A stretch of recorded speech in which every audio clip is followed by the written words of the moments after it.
Kiriku turakwakiriye inyuma y'igihe kirenga ukwezi utari mu gihugu cyacu cy'u Burundi. Urugendo rwagenze gute mu bikorwa wahoramwo i Burayi? Murakoze icambere kunyakira, urugendo rwagenze neza, ibintu byose n'amahoro kwezi. Twarabonye ko wagiye no mu bihugu by'Abarabu gukoresha, byari bimeze gute kijya gihe? Byari bimeze neza, nakoze concert ari je ndumuhungu jenye n'abasigaye barabigeme. Byari bimeze neza cyane. Ndabashimire kuba baranteye iteka bashiki banje bo muri Saudi bakantumira. Twarabonye uri maka uri kuravuga ati nje kwihana ivyambe byari vyaha bimeze gute inyuma kosa wari ufise wungutse iki muri rya rugendo? Sinigera mbwira ivyaha byanje abantu kweri. Yego. Uno musi rero uje gukora iki mu Burundi? Ndataje.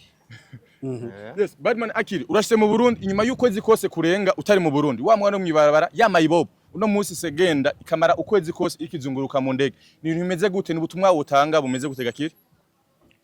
Ni ibintu byo gushima, byo gushimira Imana n'abarundi muri rusangi kubera abarundi nibo banshigikira cyane kandi n'abantumira kubera baba bazi ko iyo ngiye nzoronka abantu baza kundaba rero nushimira cyane Imana nkashimira n'abarundi ariko kandi nkashimira na leta mvyeyi kubera ko yaraduhaye ijambo twebwe ugwaruka kera ntivyabaho ngo umuririmbyi aba afise imyaka mikenya canke ngo umuntu afise imyaka mitonya ashobore guhabwa agaciro nk'ako duhabwa twebwe ugwaruka.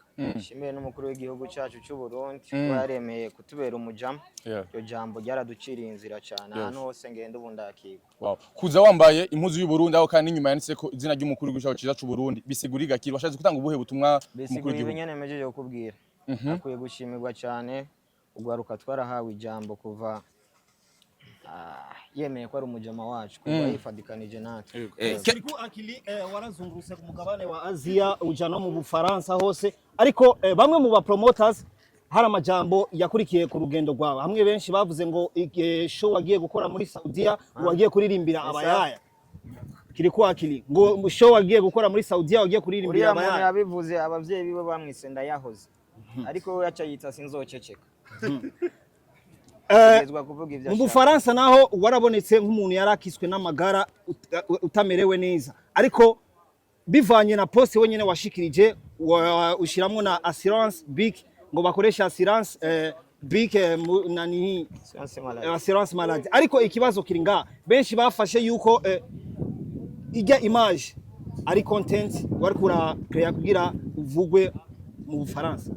Nari nagwaye vya vrai ariko hariya nta bwene bw'igihugu bwari yamfise rero nza kuba ntafise assurance maladie nakuye muri assurance BIC ari kugira ikibazo gikomeye cyane ariko kuba ntafise assurance maladie baganga banyitayeho cyane gose kabisa. Ufise show mu Rwanda itariki 25 na 26 ariko haciye amezi 9 ukoze show mu Rwanda aho wafashwe nabi imiziki yawe bakuvugiriza nabi. Dushaka kumenya ubu wipanze gute ku giteramo ufise mu Rwanda? Cyambere sinzi ko bamfashe nabi kubera n'ivyuma byazimye kandi ngo ivyuma ntibisezerana. Amangiwe nditeguye. Nabaye abantu batatu ushimira muri industry y'umuziki ndundi. Wewe ni wewe wa mbere kubera waje kunshigikira waje kuntegera. Hama n'abandi bose banshigikira bose ndabashimira. Kabisa, much respect, much congratulation ku izina Kiriku. Ni izina kuri uno munsi twese turonka ubugari kubera ko hari izina Kiriku riko rirakora ibikorwa bimeze neza cyane. Felicitation bwa mbere. Asante. Ikibazo canje ni iki? Turashira ko amatatuage bafise icyo asigura. Right now ndabona ufise tatuage igaragaza carte d'Afrique. Bivuze iki kuri Kiriku Akili? Tatuage iri bisiguye ko ndi umunyafrika ariko kandi iri mu makala y'u Burundi. Kintu cyose ugira kibeho nuko kiba gifise umutima rero na Afrika umutima wawo no Burundi. Badman kuri uno munsi kuri no tariki mu ntara ya Gitega assurance BIC yateguye tambana BIC kuri uno munsi na wewe mu bikorwa nyizina bikuzanye harimo na concert hari kuri uno munsi ndetse no mu kwezi k'umunani assurance BIC kuri wewe imeze gute? Mbega koko yaragufashije mu gihe wari hari iburayi koko irafasha? Nabivuze ariko grand frère bivuze ko nagwariye mu mahanga iyo nza kuba ntarituye assurance BIC ngo me assurance maladie ari guhava ngiranda na frère naragwaye vya usa n'uduha gahunda bataza agaciro k'amassurance vya vrai BIC yashobora gukora no mu mahanga.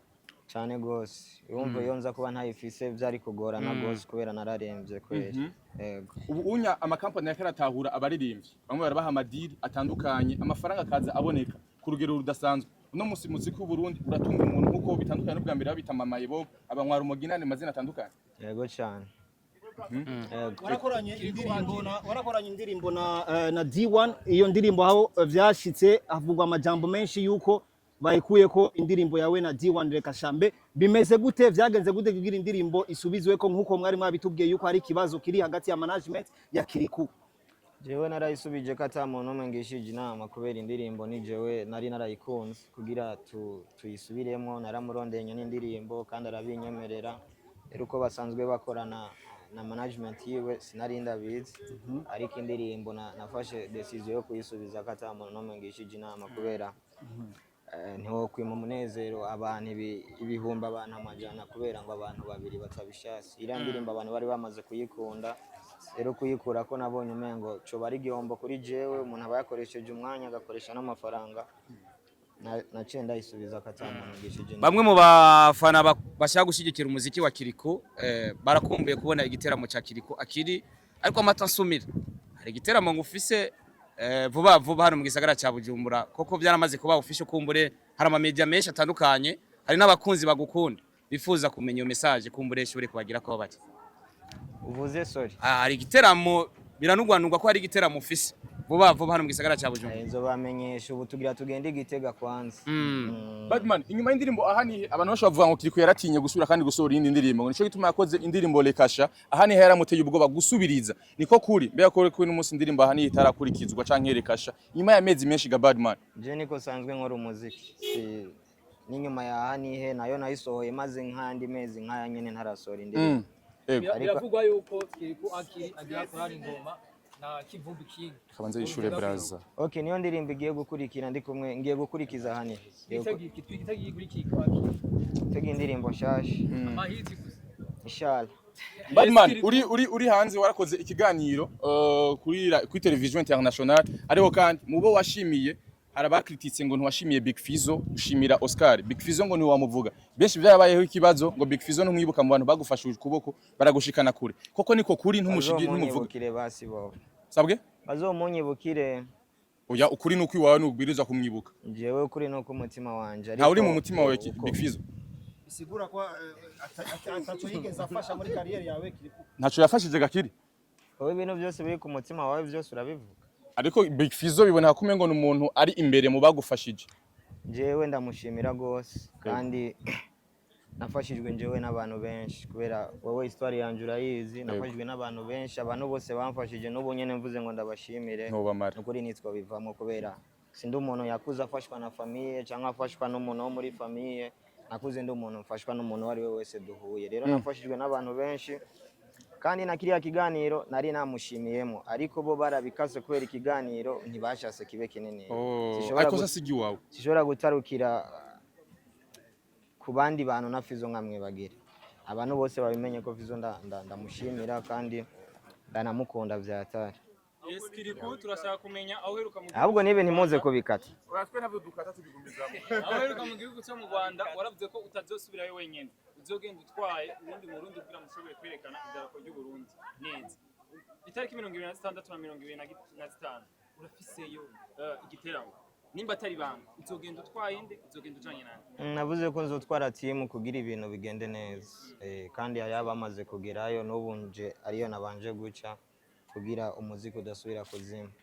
manager ari we Nuru umuha agaciro kangana gute muri career yawe n'umuntu nshimira cyane n'umuntu ahorana nanje kandi ibintu twebwe dukora kugira ubone umuntu akuguma inyuma nuko abagukunda kandi akaba nabikunda nawe ndamushimira Badman ubutumwa reko akunze umuziki w'u Burundi ubutumwa ku bantu basanzwe bagukunda ndetse no ku bavyeyi bawe n'umunsi udafite amahirwe yo kuba barakuraba bisigura ko n'umunsi uri kuragera ku rugero rudasanzwe ariko akaba ariho byinshi kumbure abavyeyi batari hafi yawe je nibaza ko turi kumwe we ni utababona ariko jewe ndiyumva ko bari ngaha kandi bavyishimiye nkumbure amaso musi bitaboneka niko bavuga bari ngaha ndavyishimiye ni ibintu biha icizere ciza buri muntu wese yaciye mu buzima bugoye cyane cyane ugwaruka biragaragara ko umuntu ashobora kuva ngaha agashika ahandi. Double J yavuze ko mutabanye neza niko kuri Nawe cyambwira ngo mu izina rya Yesu ariko arabraga. kubana nabi kwawe na Double J birashoboka Ntibishoboka, uriya dufitaniye kontra y'ibihe byose kandi yaramaze kuyisinya nanjye narayisinya. muri make gutandukana kwawe nawe ntibirimo Dufitaniye kontra y'ibihe byose tuzoba ngaha ku isi kandi twarabisinye. nimwahemuka tuzobikutsa ino video Inshallah. Nanjye ndabashimiye kandi no kuntera iteka kaza kunyakira. Asante sana. Yeah.